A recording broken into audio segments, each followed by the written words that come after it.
Hello and welcome to the River Communications Group video podcast. This is podcast number 1, recorded November 8th, 2007, at Merrill Lynch in Pennington, New Jersey. I'm Steve Lubetkin, your host. In this program, we present a Web 2.0 presentation, including Q&A, with Brian Crooks of Avenue A Razorfish. The program runs about an hour and 10 minutes. Thanks again to everybody who donated a door prize, and thank everyone for coming tonight. And I want to make a special thanks to both Larry Trink, who posted all those little signs so we wouldn't get too lost, and for Noah Ring, who did help anybody who got lost with his cell phone and his GPS and got everybody here. Because we were supposed to be on the other side of the pond, and the Merrill Lynch people moved us to this room, and I had never been here before either, so thank you for coming. Now, I'd like to get our program started and introduce our guest speaker. Brian Crooks is Executive Creative Director of the Philadelphia office of Avenue A Razorfish, one of the world's largest interactive agencies. Some of the clients his agency has worked with include Best Buy, Coca-Cola, Disney, Ford, Kodak, Kraft, Mercedes-Benz, Microsoft, Nike, Ralph Lauren, Red Bull, Sony, and Victoria's Secret. Brian has more than 20 years of experience with a broad background in visual design and creative services. He has led creative teams at both digital and traditional agencies such as Agency.com, Digitas, Y&R, Gray Advertising, and Mazzina Brown. Please join me in welcoming Brian Crooks.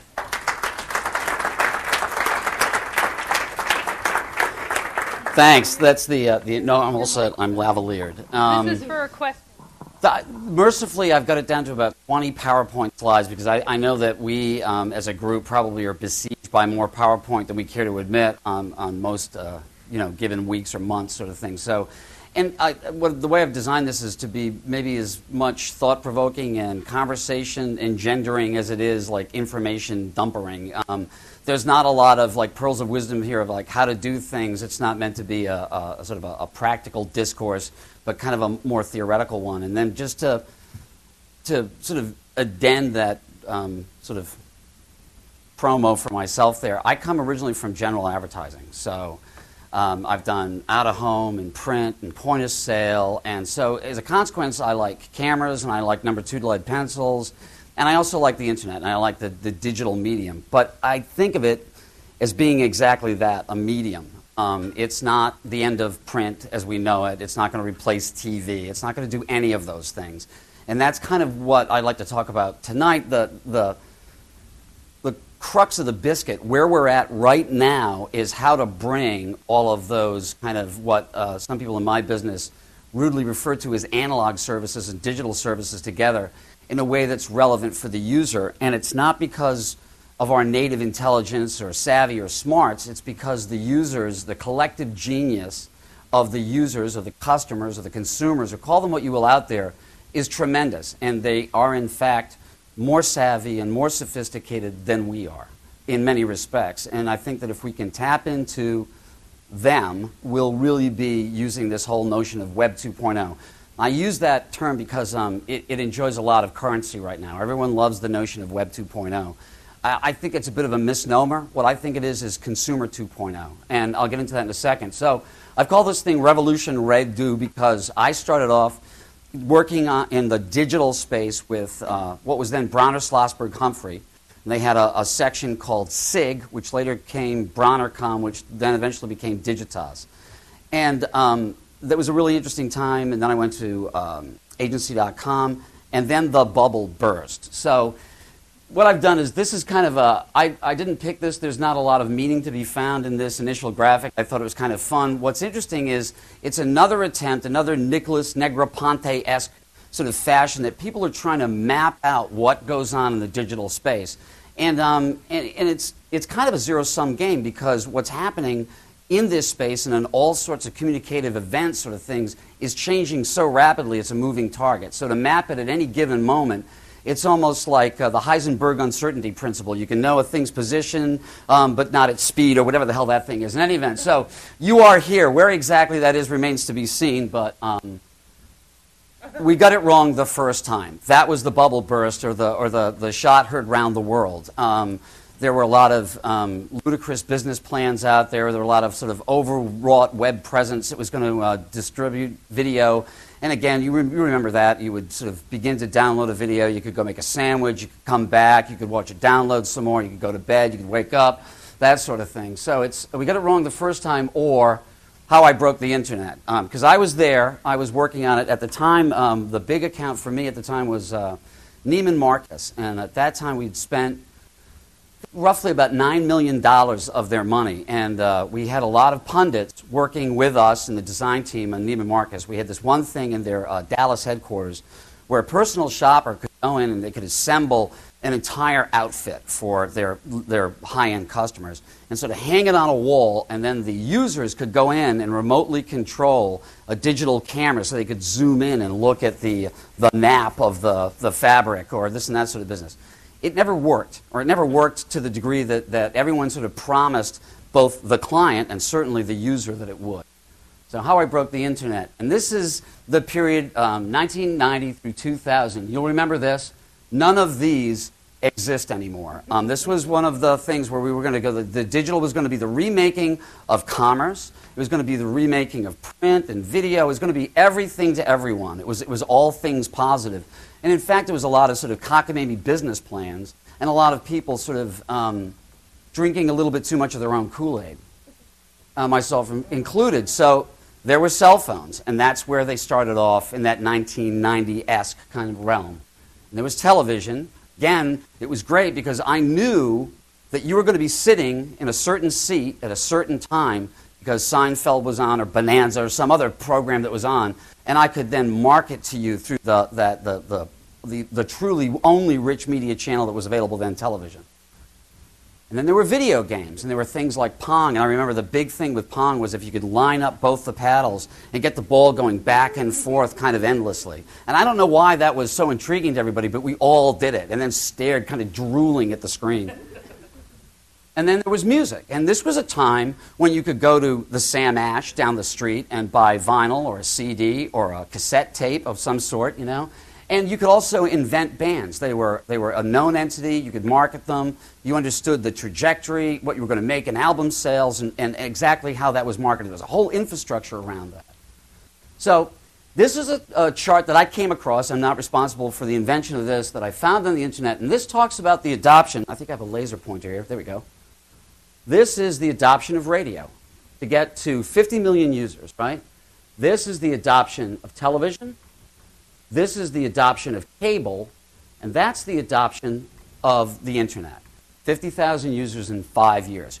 Exponential growth, and that's what fueled a lot of that sort of rabid fervor for this new medium and how much money we were all going to make, and everyone had Aeron chairs. And I remember when I started at agency.com, I was in there and they said, "It's your turn today." For what? And they said, "Oh, the masseuse. The masseuse is in and it's your turn." And it's like, I can't do, that's like having someone shine my shoes. There's something just fundamentally wrong about coming to work and sort of pissing and moaning about my masseuse appointment sort of thing. So I never got that. So I've addended this chart to reflect what happened in the bubble burst, the bang, you know, the day the lights went out. And this is what I've done. Here, it's the same chart as before, but I've added something. And what that is, the meteoric rise and catastrophic fall of web dev companies. I was at agency.com. I had transferred over from Digitas. Well, I didn't transfer. I quit Digitas and took up a job at agency.com because they paid me more money. And we were there and we were doing all this fun stuff.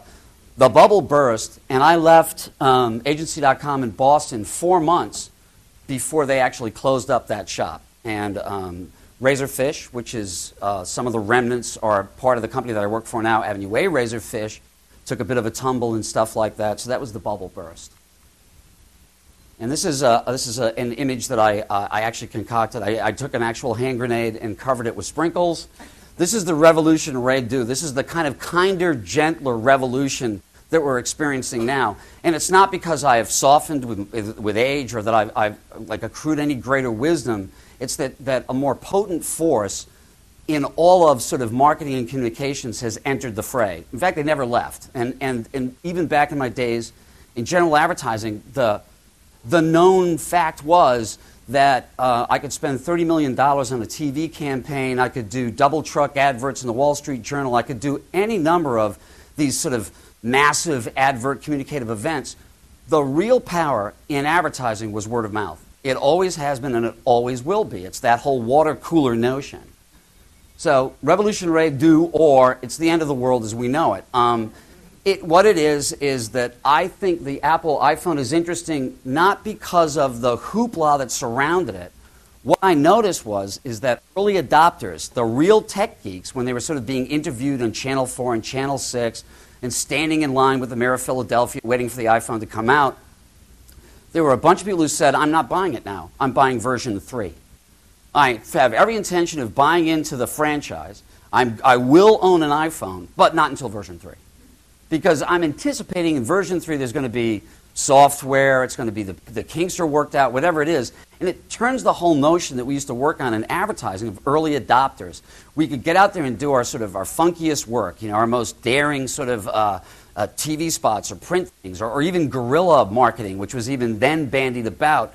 What we could do is we'd get these early adopters, and then they would influence, all the great gray masses out there yearning to be free sort of thing. So this is the end of the world as we know it. What does that mean? This is the environment that is beginning to emerge right now. It's users demanding that they have interconnectivity. They want to talk to one another. They want to be able to bookmark things. They want to share those bookmarks. I mean, it's a really peculiar amalgam. It is no longer the information dump that it once was. Web 1.0 was a phenomenal medium, one that was as wide as it was deep. And you could go in and you could find out, you could look at the molecular structure of the shampoo that you'd use that morning sort of thing. You'd find out anything that you wanted to, assuming that you really wanted to. And that was it. It was information dump. It was tantamount to the New York Yellow Pages. You could find tremendous amounts of stuff. But it was light on functionality, it was light on usability, and it was light on allowing the users into it. It was a Byzantine world of, NAND gates and if-then go-tos and all this kind of people that people really didn't quite get, and it was clumsy. It isn't anymore. And one of the things that's driving the innovation are the users. Remember the chart that I showed you before with the meteoric rise of the online ad shops and the tremendous fall and stuff like that? You notice that I let the other lines keep going up. The web didn't break. The technologists kept coming up with faster chips, and feeds and speeds kept getting better, and fiber optic cable, and we went from 15.5 modems to T1 lines and T3 lines, and now every home in America, I think the penetration of high-speed internet connectivity is around 80%, and it's growing ever faster sort of thing. So the web didn't break, the technology didn't break, and while we, which is to say people like myself, were sitting there licking my wounds, or our collective wounds, because we bollocksed it up the first time, the users were taking control of the internet towards their own ends. And they did a really brilliant job with it. They've invented a tremendous amount of things. They hacked things. Facebook and MySpace, for example, was started off by a couple of guys to promote local bands. And people said, well, I want to use it for something else. And they did. And they invented this huge kind of social movement. They're doing it with Facebook now. They're doing it with Flickr. I mean, Flickr really, at its core, is a piece of relatively simple functionality. It's the genius of the users that have gone in and made this thing the potent force that it is today. So that's the blogosphere. So there are cell phones. Well, they're no longer bricks. You don't have to carry around a satchel or a suitcase to use them anymore. But they're not just phones, because the users have found uses in them. I have teenage kids, and they have cell phones. They rarely talk on them, but they text message a lot on them. They've hacked it. They've hacked their own system. They've even come up with their own language for it. And again, a cell phone isn't a cell phone unless it's also a PDA and an MP3 player and a means of displaying video. Virtually everything now has become a broadcast medium. And that's one of the other great thing about the web. The technology is there, and the users are using it. In fact, the users themselves are the people that are generating most of the really engaging content that's on the web. Above and except for the people that produce pornography, which is still probably about 90% of the traffic that's on the web.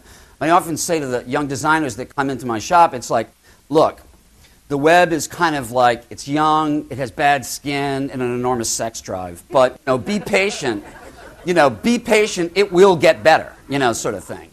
So cell phones. Then there's television. Well, but television isn't television anymore, is it? Because I can TiVo it. So I can't guarantee that you're sitting in a seat at 8 o'clock at night. And I also can't guarantee that if you have TiVo'd it, you're going to watch it maybe not even on your TV, but on some other device. And you might, in fact, probably will, skip through the ads. Maybe we don't. I know I don't. I'm not a football fan, but I will watch the Super Bowl every year because I want to see the damn ads. I don't skip through the ads unless I've seen them before and they really suck, which means I do skip through a lot of ads, but I always try to give them at least one viewing. So there's television. Oh, the other thing about Heroes that's important, you don't do a TV show anymore. They have a graphic novel that's online. There is unique content that this show has spawned. They've been savvy enough to recognize that people want to go online for an online or an interactive experience, something that's episodic in its own right and stuff like that. And of course, there's also the social networking capabilities so that these rabid fans can get out there and talk amongst themselves and add the real benefit that they find in those sort of things.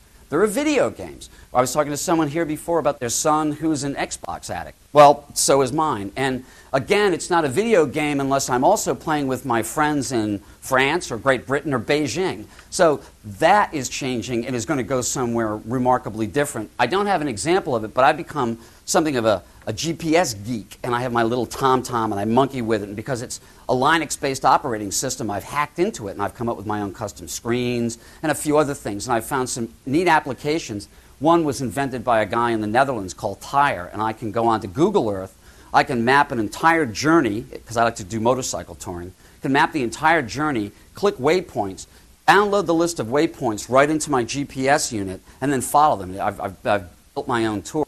They're taking live-time traffic updates and things like that. So again, the users are out there, they're using it, they're proving the viability of these things, and the more they nudge, and the more they hack, and the more they demand, the technologists are giving it to them. And they should, because they're making good money on it. What we need to do is recognize that. And this is all a big drum roll to a very simple proposition, but I'll get there shortly. And then there's music. And again, I kind of foreshadowed that before. Go find a Sam Ash. Go find a record store now. I mean, you're hard-pressed to find them.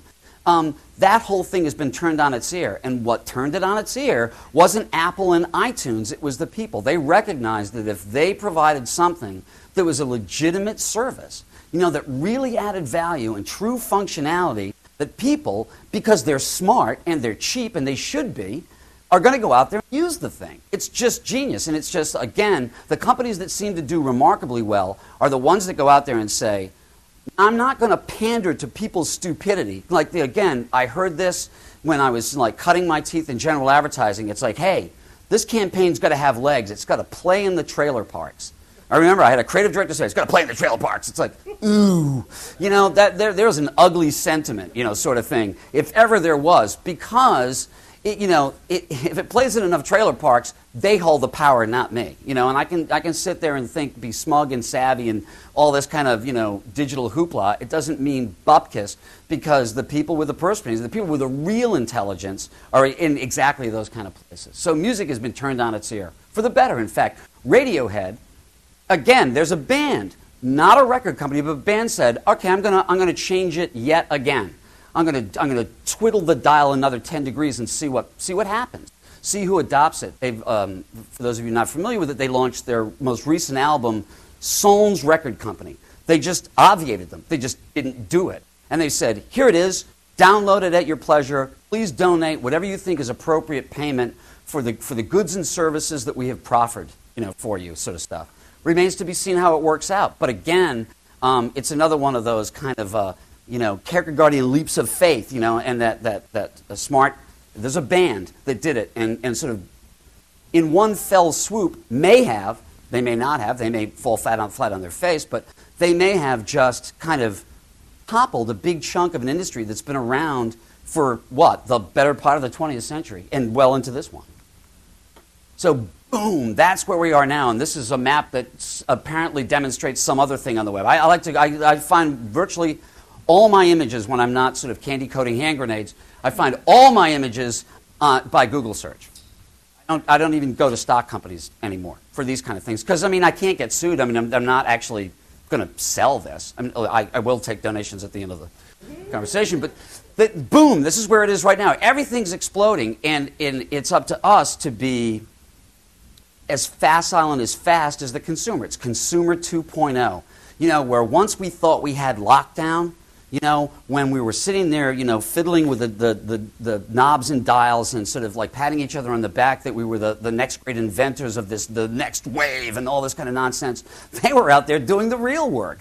And they have superseded us. They're demanding much better from us. So that print should speak to TV, should speak to the web. I mean, the one example that everyone loves, and I know I love it because when it first came out, it was like, damn, why didn't I think of that, was BMW Films.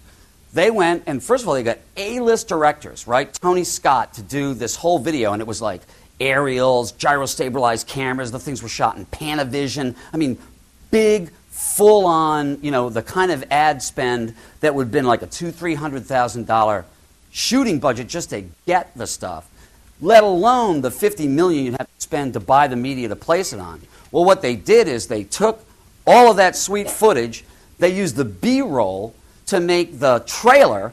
That's what they put on TV. The good stuff they left for the web. So that when you got there, you were going to rub up against the brand, you were going to find that there was value there, and then the brand just got to bathe, BMW got to bathe in the golden glow of being hip enough to hang out with Tony Scott for an afternoon sort of thing. Not a bad deal. So boom. All right, brand. People want brands that they can be intimate with. They've demanded that now.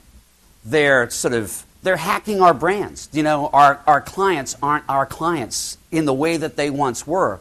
The users are my creative partner, side by side sort of thing. So what do I mean by this brand thing? All right, well, this is another thing. I skinned a Furby. This was fun. And it's very disturbing when the skinned one actually begins to talk and move around. But in any event, this was an analogy that I came up with a UX guy. It's like, well, what is it that we really, really do? I can't go to a technologist and say, go out there and monkey with that crazy-ass web stuff, that voodoo that you do, and then you bring it into my creative department, and I'll invent a sock puppet that I can stretch over it. Kids will love it. You know? No, they won't. You'll scare the living bejesus out of them. This is brilliant. When you think about the Furby, what they did is they developed a creepy-ass little monster that kids wanted to have in their bedrooms at night. I mean, it's like, how do you do that? Well, they obviously sat down and they designed it. They thought of it as a contiguous whole. They said, and you talk to it, and it kind of learns stuff, and it has. I'm sure they did focus groups, and which is tantamount to what we do in the online space with usability studies, user research, personas, all of that sort of stuff. And they invented this sort of stuff, and it is, in its humble sort of goofy way, and it's been superseded apparently by the newest iteration of Tickle Me Elmo. But the great thing about this is it is a great blending of art and science, you know, and they got kids involved in it. I was just talking to Webkins. Didn't we mention that just outside there?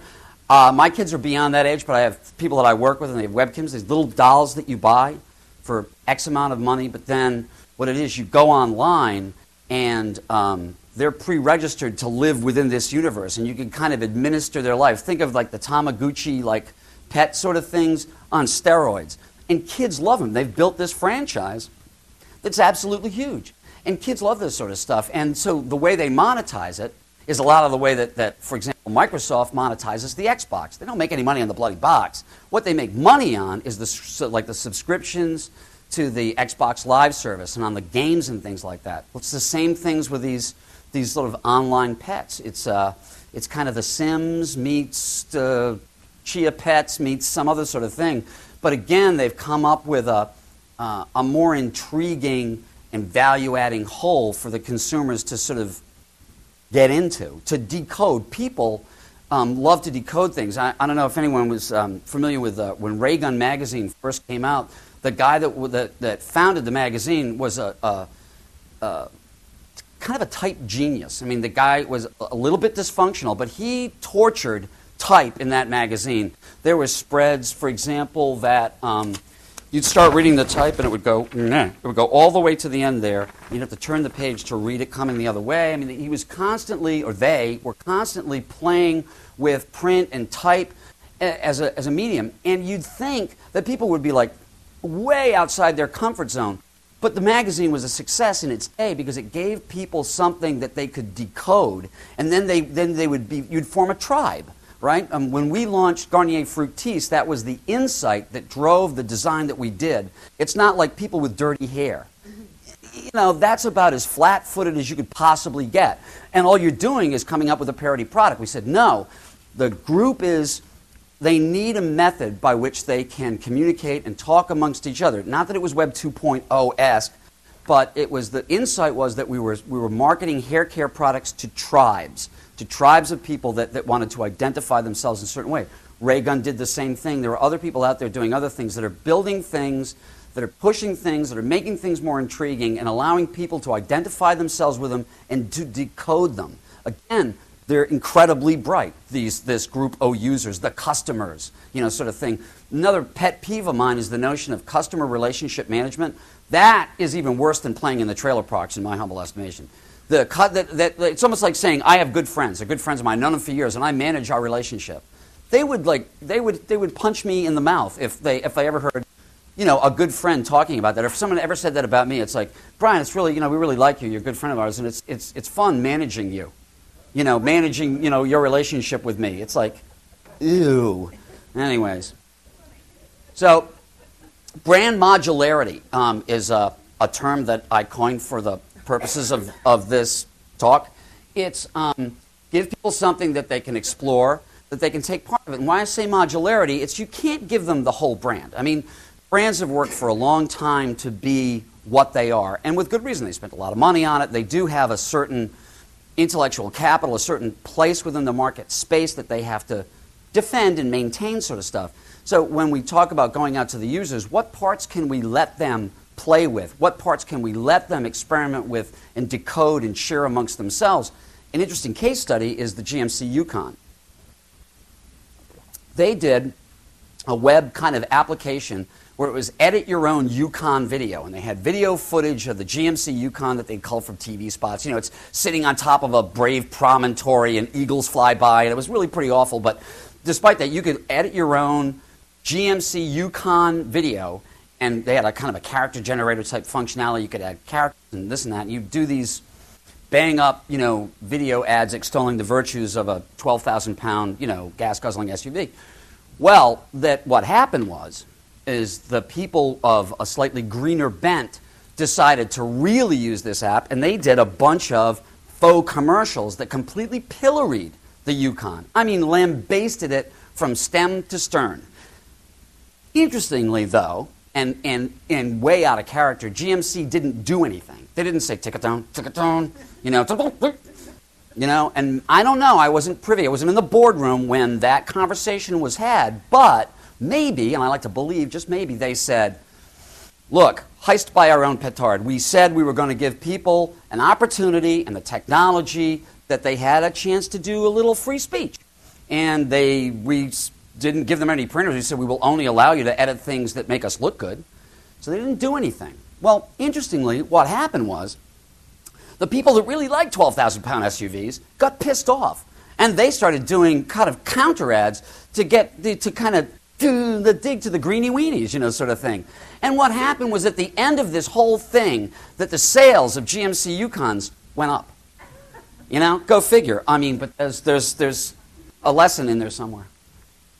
So this is the old notion of the brand. This is the old ad model that I learned. The brand as kind of monolithic entity. The brand, all hail the brand, like Louis Vuitton or Neiman Marcus and all this kind of stuff. They very, very, very, very snooty, when it comes to this. Mercedes-Benz is another one. The brand is sacrosanct, kind of thing.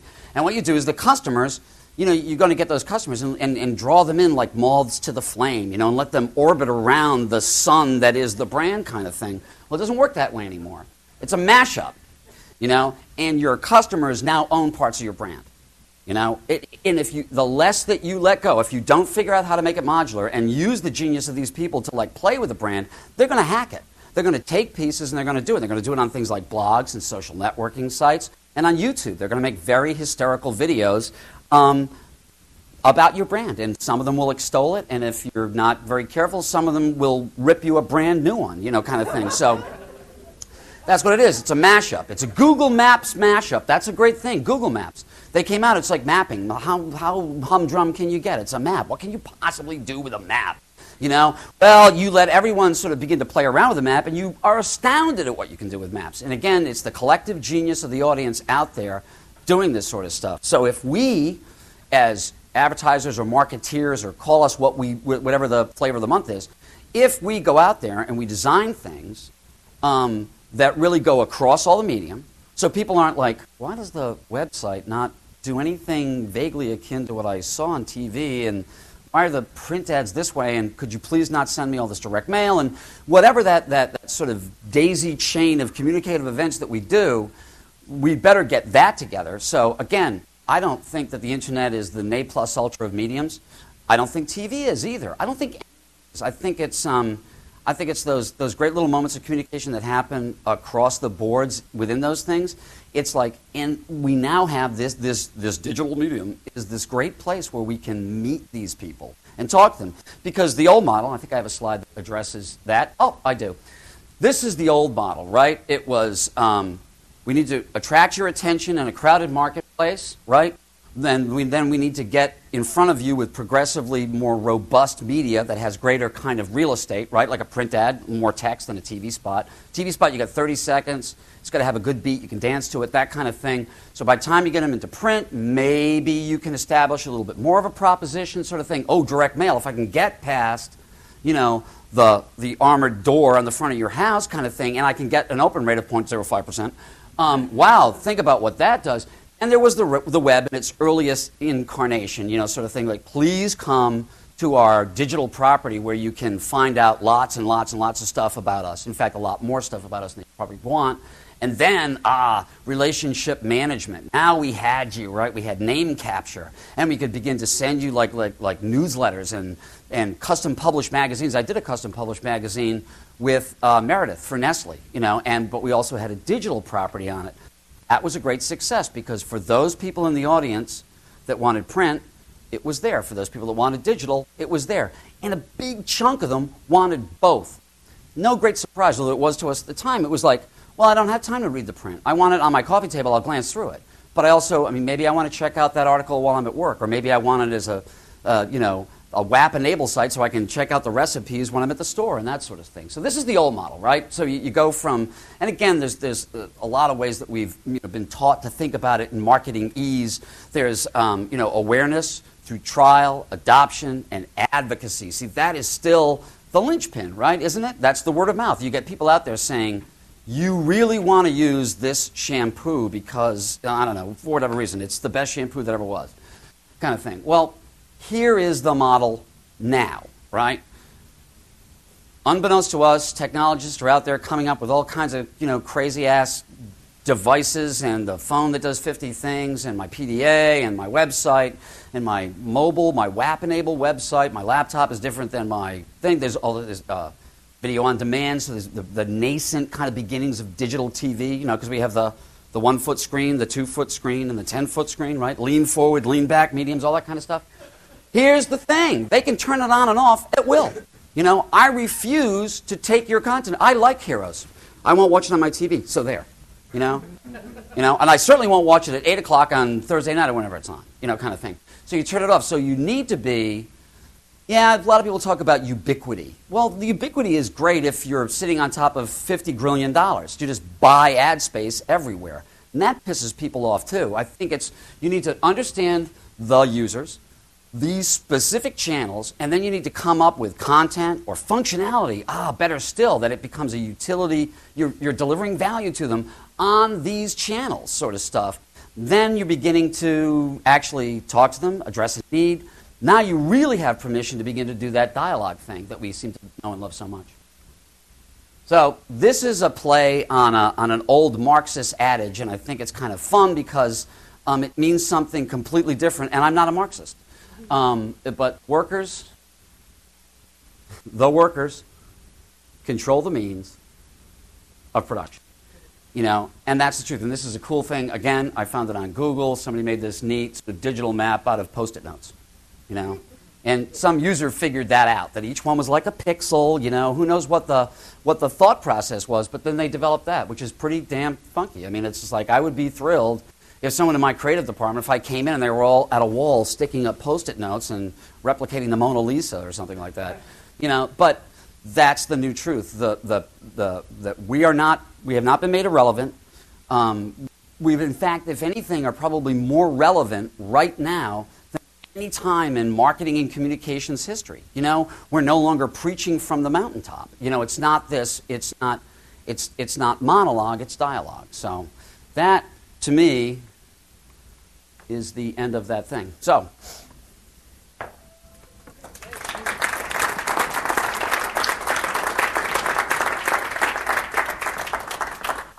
now comes the fun part. The best part of this is, that's 20 slides that I probably spent too much time on, but the best part of this is everyone's reactions, you know, or questions or stuff like that, because that would be dialogue-like. I have a question. Chad had mentioned the River Communications Group website. Do you have any suggestions on how we might draw people in and use it to benefit the community of creatives that we have? Yep, that's a great question, because it gets me back to my commercial and evil roots.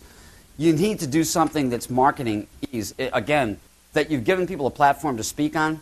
Well, there's a lot of platforms for people to speak on. People to speak on. Do a promo. You know, give them a reason to come once. If I had a whiteboard, there's the classic thing that says, I want somebody to do something, so I give them a little something so that I can ask for them to do something more, but then I have to provide something more. Again, it's a kind of a commerce. Right now, if people have, I mean, we're all in the biz. I'm sure a lot of us either have blogs or go to blogs or blah, blah, blah, or whatever. That's great. So do a promo. I mean, much the same way that you had gifts to give away tonight. That's great. There's nothing wrong. People love coupons.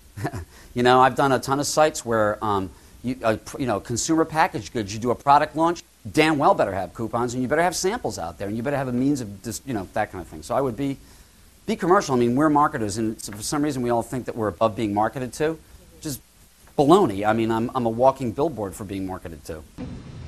But in following that claim, I'm wondering, this is the audience. These are These are the people we're talking to. And I've been doing a lot of reading about Web 2.0 and stuff, and even the stuff that you showed. The demographic of the people who are using YouTube are kids. No kids in this room.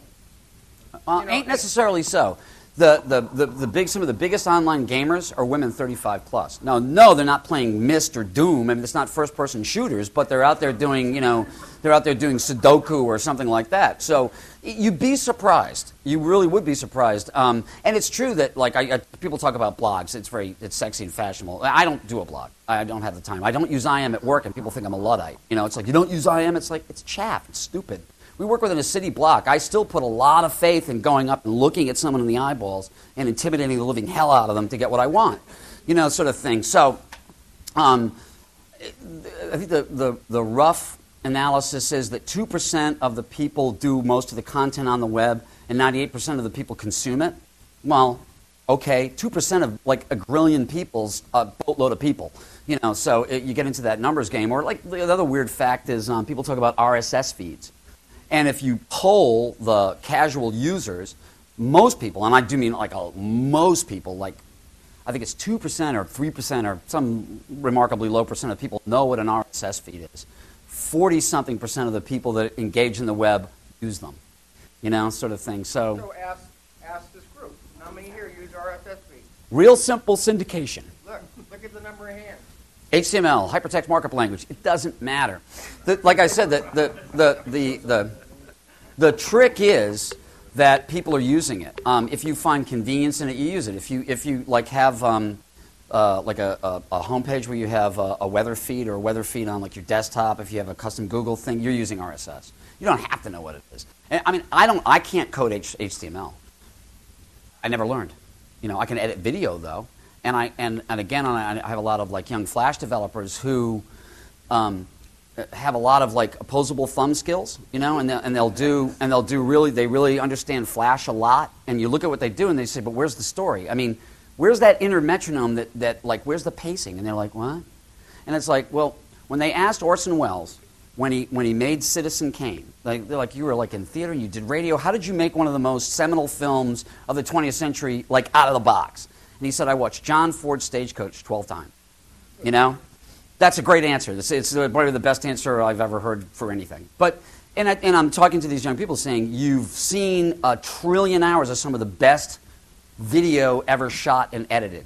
You know, geniuses, people who win Academy Awards, you've seen their best work. You just haven't paid attention, you know, kind of thing. That's a bit of a tirade, but. With all the blogs out there, how do you possibly manage your brand and track your brand and see what's going on? And is it important to do it? I don't know. Be honest with you, I don't think that there's. I would be glib if I said, "Oh, I've got that one figured out." We're in the midst of figuring it out. I can tell you some things not to do. Don't be Walmart. You heard about the Walmart blogging fiasco? Yeah, it's really a blog, you know, nudge, nudge, wink, wink. And they sent a couple of PR guys out in a mobile home. We're really touring America. We just happen to be stopping at a lot of Walmarts. And everybody was like, that's the other great thing about the genius in the audience is their bullshit detectors go to 12. You know, they're as good as like 14-year-old kids. If you try to dupe them, you know, all it takes is one savvy person, and they're going to be the early adopter types, and they're going to be the most vocal. They will call you out, you know, sort of thing. So, I don't know. I guess if things start going out of hand, well, Merrill Lynch. We were talking about Merrill Lynch. They're having some difficulties recently with the whole subprime loans and stuff. I would assume that they had either sitting on the shelf or they're preparing now, you know, web properties specifically to address that. And I would imagine it's kind of coin of the realm now. Businesses realize that if you've made a bit of a mistake or there's something where you're getting bad press, the best thing to do is to address it honestly and openly. You know, I think there's no secret in that. But it's the ones that try to play fast and loose that are getting people honked off. What newer technologies do you use both within your company and then externally with your clients? Somebody asked me that question before, like what's the new hot thing? Video. Because this is a broadcast medium. I mean, it's no longer a brochure. I mean, even when it had the capacity for sound, a lot of people made it a silent movie, you know, which was kind of unfortunate. Video is huge. So therefore, and Flash and its capacity to kind of natively host video within it, so you know don't have to launch a player kind of thing. I'm not talking about end user experience. I'm talking about you within the work groups within your own organization or your own companies. I mean, things that we use just to kind of share intellectual capital kind of thing? Right, both within a company and then externally with your clients. Wikis. We have a award-winning wiki that we put together. Did you use a product that was out in the market? No, it was, again, you know, pride goeth before a fall. Because we're a web dev company, it's like they would never allow themselves anything that intelligent. You know, it's unfortunate. So, no, it was custom built and breaks fairly often as a result. But it is good. You know, and I don't use it nearly that much because it's sadly become this festering dump of information. It's like, and again, it's like that's the other thing that there are a lot of digital misdeeds that go on out there. I mean, one of the things that we don't use properly is emails. It's like, oh, I emailed you that. And it's like, you mean of the 800 that I get a day? And it's like, it's so like, you know, Heisman, you know, I emailed you. It's in the email. You know, it's like, you know, where's the creative brief for that? Ka-thunk, you know, the 800 page, it's in there, it's somewhere in there, you know, kind of thing. It's like, so the speed and the ease with which digital allows people to do things is as often abused as it is exalted. So, what about, again, with your clients? You got clients all over the country, all over the world. What newer technologies do you employ with them? To be honest with you, I think that most of the technologies we use are very analog. You know, I mean, I'm involved in a lot of new business, and we pitch, and in fact, my having come from general advertising is a real boon. And in fact, a lot of the people that I'm hiring for my creative department come from general advertising because they get storytelling and they understand theater. You know what I mean? And if we had great capacity to broadcast theater events, and so when I said video, I wasn't kidding. We now have a prosumer HD camera, a nice little Panasonic. We have the latest edition of Final Cut Pro, After Effects. We have a dedicated box, NTSC monitors, the whole bit. So, I mean, we are going to try to get that. There's a great storytelling medium, and very often we do pitches. We'll do man-on-the-street videos and things like that. It's a great way to say it's real, and it's 3D, and it's about humans. You know, it's not, you know, thank you very much, Mr. Roboto. What is wiki? Wikipedia. And the wiki is a Hawaiian term that means mukluk or something. I don't know. It's a Hawaiian term that means website or something. I have no idea what. Thank you. The reason we're using this mic is not so we can hear each other, it's for our podcast. So that's the next person who asks a question. I'm sorry I didn't mention it before. Well, that goes to the question again back to sorry, I'll bring it up. Again, trying to promote our website and our community. Yeah. I lost my train of thought, of course.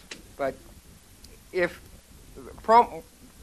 I'm going to put this podcast, this thing that you just did, on our website as a podcast or videocast, but I guess a videocast or link to it. Well, hopefully the other 80 people that didn't show up tonight will go on there and look at this because we're giving them content. It's not a promo or anything like that, but it's content they couldn't get because they couldn't make it here or something like that. You think that's going to help us? Yeah. Okay. Because everybody here is exactly what I talked about. If everyone leaves here, and again, if I did a lousy job, then I will not have won over the hearts and minds of this audience, right? So no one's going to adopt my brand. Everybody's going to like, yeah, that Crooks brand sucks. Yeah, you know, don't go to that podcast. Going back to your argument, though, that if they go in there, if they have negative things to say about your presentation, that's good for us too. Yeah, absolutely. So you want the good and the bad. Flail away. Yeah, exactly. Yeah, I don't know, absolutely. No, because it's got to be honest. It has to be honest at the end of the day. If you know, like again, and I poke fun, and here I am doing essentially the same thing, but in the early days of the web, I remember I was at Digitas, and everybody wanted to be Nicholas Negroponte. Everyone was like, it's the death of print, and blah, blah, blah. And it was a lot of like, a lot of these, I'm predicting the future. Only I, can divine the future past. Everyone was, I was like, nah. Because I was a general advertising guy. I was like, well, you guys are weird. It's like, why do you think that? Are you serious? I mean, no. But, that sort of thing. But so, if people think I'm full of BS, then say it. I'll argue with that. I recently went to a seminar in New York about monetizing video. And I was a little bit surprised at how many smart people were still trying to figure out how to make that model work. A person from IBM said branded entertainment. That was the most clever way they could think to do that. But is that still a big problem? Video's the next big hot thing. How are people going to make money off it? I don't know. I've never seen good interactive video. I've seen things where it's like, well, you watch the video, you can mouse over and find out who made the shirt the guy's wearing. It's like, what? It's like, and break up the good story? No, and that's intrusive. Why would you do that? Well, we can. It's like, I know. I think, you know what I think it is? I think it's going to be quality. People are finding surprising quality in YouTube videos because they're funny, and some of them are desperately puerile. It's like Jackass times 10,000 sort of thing. But I think that if you tell a good story, right? What makes a thing viral? I've had clients. This is the big thing for clients now. I want you to do something viral. It's like, where do you think I pull virality from? It's like, yeah, viral. Yeah, just I got some money, so just cook up something viral. It's like, I'm going to cook up a bunch of things, and we can sit here and hope that one of them goes viral. But I don't control that. What do you mean? It's like, I don't. Like, I hope the hell it's funny enough or different enough or has enough nude women in it that people will send it around. But, other than that, it's like, come on. It's like, it's silly. So I think that if you do legitimately good content, tell real stories, again, if you come up with, again, it's the syndication thing. It's just on a different medium, but an episodic storytelling, that kind of thing would be good. I haven't never seen interactive video. I don't know. I'll be honest with you. There's a lot of nuts I don't know how to crack. Hello. Thank you. It's a great presentation. My name is Frank Montero. I'm a Google advertising specialist. And I get brought into a lot of the conversations in startups and first levels of VC funding and whatnot. And I have to come up with new ideas. I was at the AdTech conference in New York City on Monday, and we were looking at what's coming new, and we just see a lot of repetition of the same thing. You got to just have a lot of companies doing graphic ad distribution. Some of them are doing. They all have merging and overlapping partners. One of the things that I've thought would be that I'm recommending as far as for some of the clientele is very short snippets in video, where it's based in short 30 second, 45 second in flash. It just plays out and it has something interesting in different little snippets, different little pearls of wisdom that could come out within the brand that they can provide a value so that the person, again, exactly what you're saying is getting something out of it for themselves. Are you folks doing anything in small, very short-length video distribution for your clients? No, but we will be. No, that's a great idea. It really is. I mean, if I had the right client, it is a great idea. It's the whole notion of, and that's an old advertising technique too. You don't give away the farm right up front. I mean, it's again that little you got to spoon feed people sort of pieces of information. It's like you do enough to engage them. You can't tell them the whole story. You can't sort of impinge on their good nature or will that early on. So the snippet thing could definitely work. I'd want to have a bunch of really good writers, to come up with enough of them, because how many is critical mass? If you have 4, you're probably gonna. It's not gonna be enough, So that my practical guy hat on that would be, hey, creative team, go away and come back with like 25 of these things, and if we think we get to a critical mass, then yeah, let's do it. But yes, because you'll get some repetition and you get a high click-through rate on the same ones, because people say, wow, you got to go see this, and there's you can say you got to go see the site, what's here. So if you have a varied inventory but some that can be repeated, it'd be great. Yeah, right. Thank you. Well, it's the same reason that people don't like the TV ads. That was the first thing when video became available. It's like, I've had clients ask me, can you put my TV spot online? It's like, I could, but I don't think I should, kind of thing. It's like, because people don't like that. It's like, I just saw that on TV. That's not, doesn't feel right for this medium. Like, what can I do with it? Or like the outtakes. I think one of the neatest things I've seen in recent years is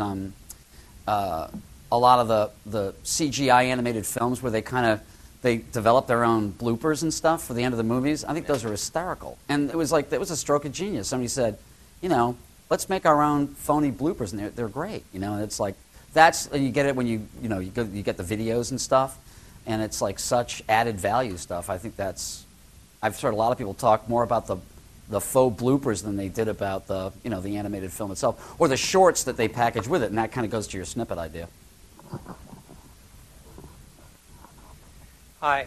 I want to bring it down to the street level. Yeah, okay. I work with very small clients, and I'm in the process right now of pitching a very small chain of convenience stores to do branding. They've never done any branding, no promotion, anything. And one of the things I mentioned that I might put in my proposal was developing a website for them. And immediately the response was, why would I want a website for a convenience store? Now, I could probably come up with a few things like couponing, where if you do some promotions to drive people to the site, they can download coupons. But sorry if I'm putting you on the spot here, but can you think of anything else that I might want to include in this proposal that makes a website attractive for, I think the chain's about 20 stores. Right. Do they have do they have a specific psychographic, demographic type thing? Those are again They're only in New Jersey, but they're scattered, and it's not in any economic.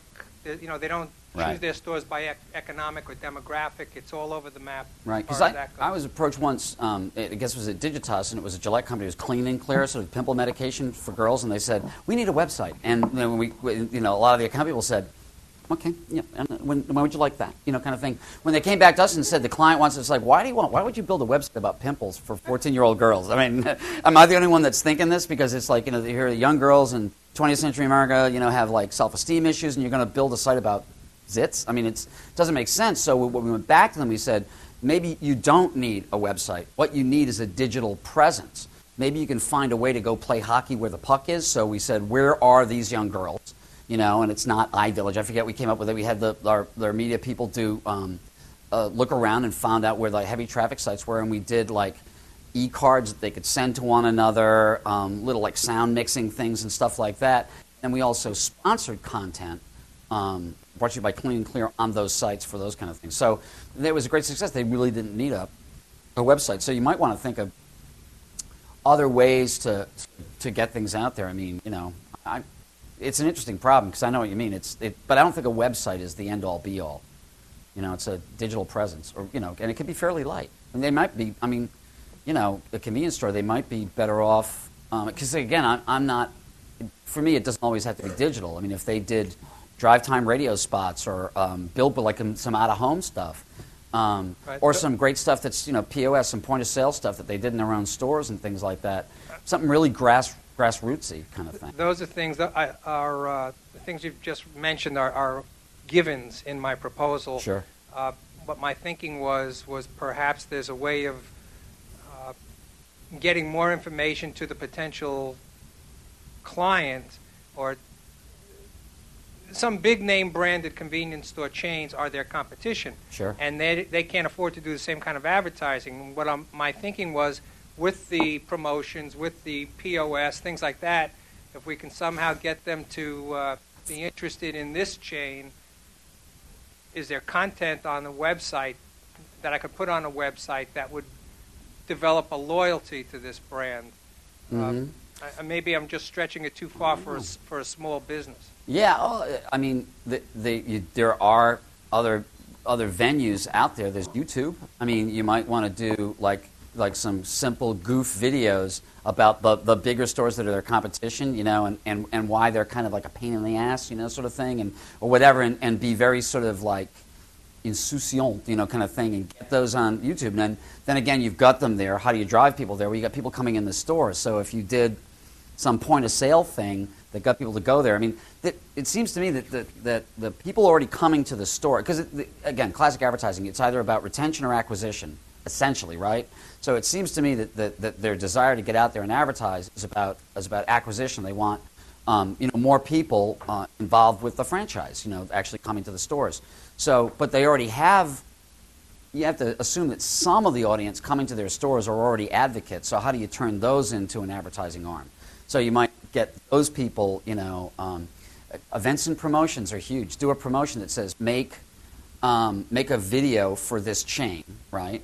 We'll put it on YouTube, and you'll have free slushies for the rest of your life, or something. You know, I mean, something really, you know, like you can have as many corn dogs as you can eat in one day. I mean, come up with something really dopey, fun, things like that, and try to get the existing advocates to get out there and do that. It would be one thing that I would do, maybe. How do you get somebody's attention? How do you get somebody's attention with email?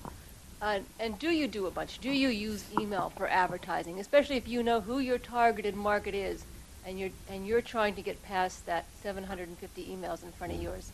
It's an opt-in medium. I don't think you get anyone's attention through email. I think you've already got their attention somewhere else, and then they opt in to receive your emails. Like I'm a big motorcycle fan, and I like one specific brand, and it's not Harley Davidson, so there. But you know, and they're preaching to the converted. It's like mother's milk to me. So yeah, send me promos. I want to go to your websites. I just any and all sort of things. I gladly will opt into it. You know, and I think that this one Mark has missed the thing because they should know me. I've been to their stores and I've bought parts, and I've been to their websites, and I never get pinged by BMW North America. And they should know me, and they should be talking to me because I just sold mine, and I'm about to buy a new one, but it's not going to be a BMW. You know, first of all, I can't afford a new one, frankly, but they lost me. You know, the bloom is off the rose, you know, kind of thing. And I would have welcomed their emails, their direct mail stuff, any of that sort of stuff. If they had done a custom published magazine, I would have signed up for that. And we're talking a lot of years, like 15 plus years. A super brand advocate, a devotee, and they never reached out and they never touched me. And what would have been? How often should they have tried to reach you? Again, make it opt-in. It's like when we did the custom published magazine with Nestle. It wasn't going to come out weekly, or I think it came. We did it bi-monthly, every other month, and that seemed to be about the right amount. Again, it's never a bad idea to go talk to the users that will get the thing. I mean, and some of it's like, and how often can you deliver legitimately relevant content? Here it was Nestle, and it was about child rearing and stuff, and it's like, you know, we began to recognize that unless we were very careful, it was going to be the 8,000th article on, you know, runny noses in your kids, you know, that, like those obvious parenting things that they were getting in every other channel. So we had to be careful not to make it a parody thing. So part of that was what, to a degree, dictated how often we did the thing. But I would say as long as it can be relevant, and then let people opt in. Do you want this every other month? Do you want it every month? Do you want it every day? Every 15 minutes? You know, kind of thing. I mean, common sense is usually a pretty good bellwether.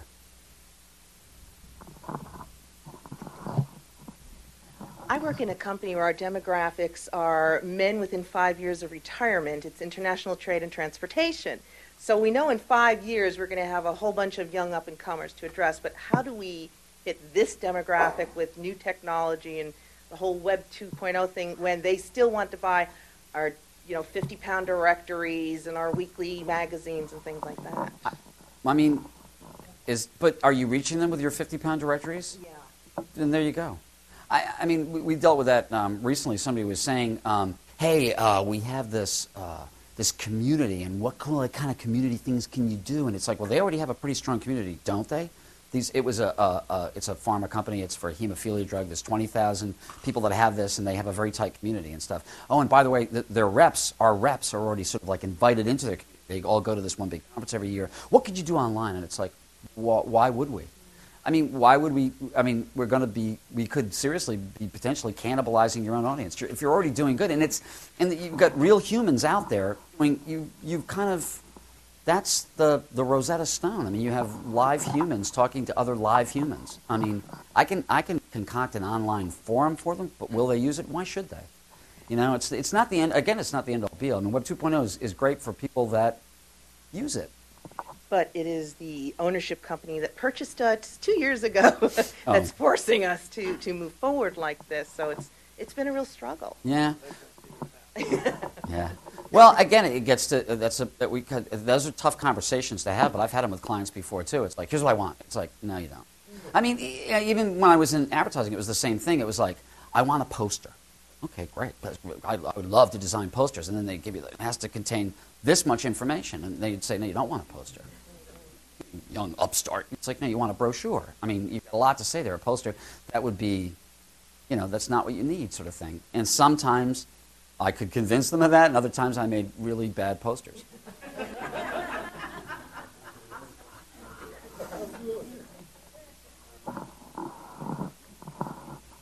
I'd just like to compliment the guy. I know he has this as a company, Professional Podcast, but until I saw this a second time, he's got this little square cardboard thing around here with his name on it. I just thought for everybody in the room that might be interested, that's a very clever idea.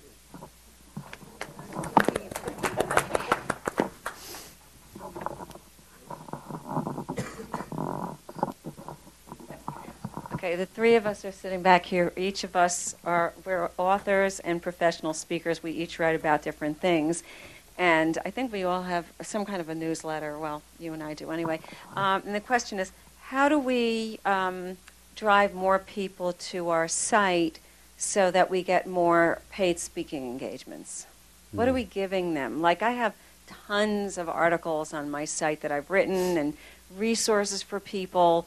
And I give them a beautiful newsletter every month that has not advertising anything. It's just information. But I want to increase the amount of people who are coming back to me and saying, we want to hire you. Yeah. I don't know. I get this one newsletter from a company that does all these seminars about running creative departments. They specialize in that, how to deal with unruly employees or, all sorts of stuff. And I read their white papers, and I know that one of these days I'm going to pull the trigger and actually attend one of their seminars, kind of thing.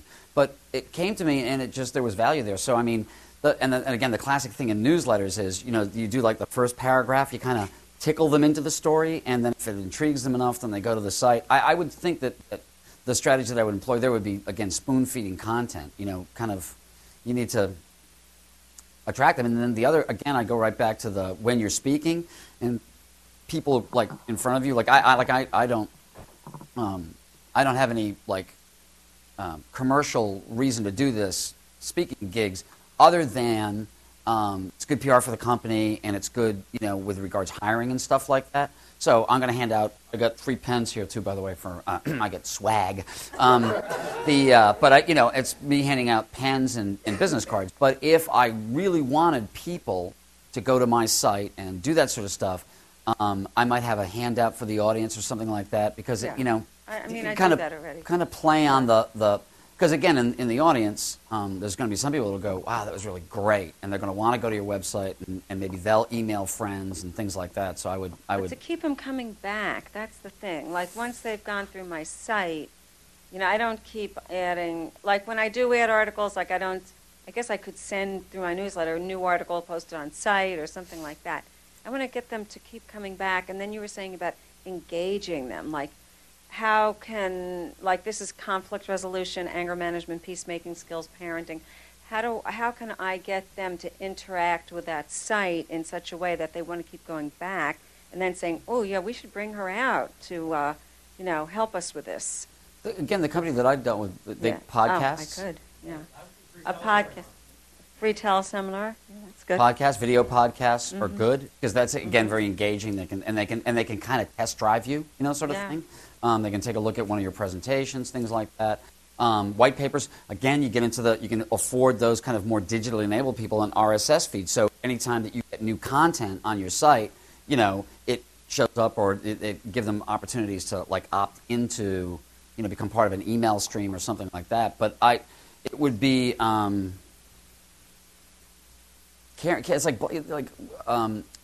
one of the things that we have a lot of companies talking to us about now is should we have a blog?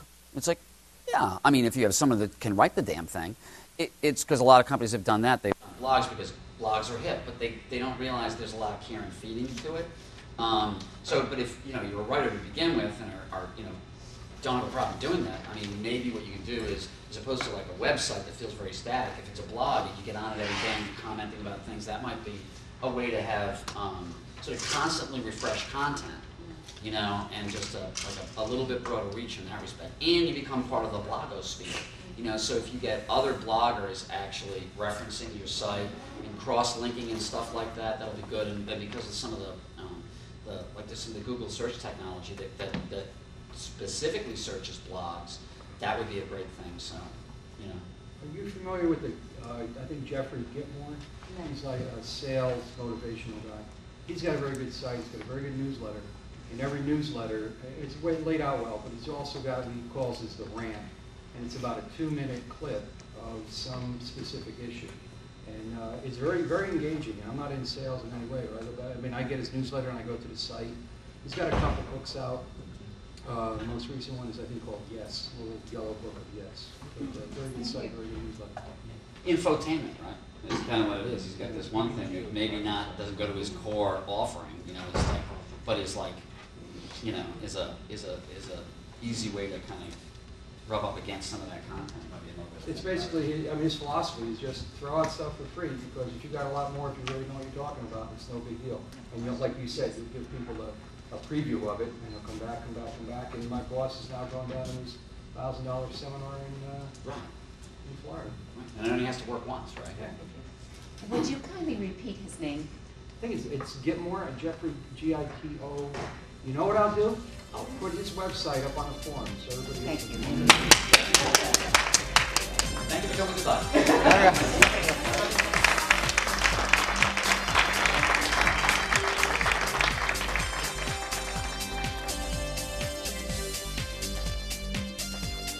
We hope you enjoyed this video podcast presented by the River Communications Group. If you have comments or suggestions, please email steve@professionalpodcasts.com. For more information, visit the River Communications Group's website, www.rivercommunicationsgroup.com. Thanks for joining us, and we'll see you out there on the net. Take good care.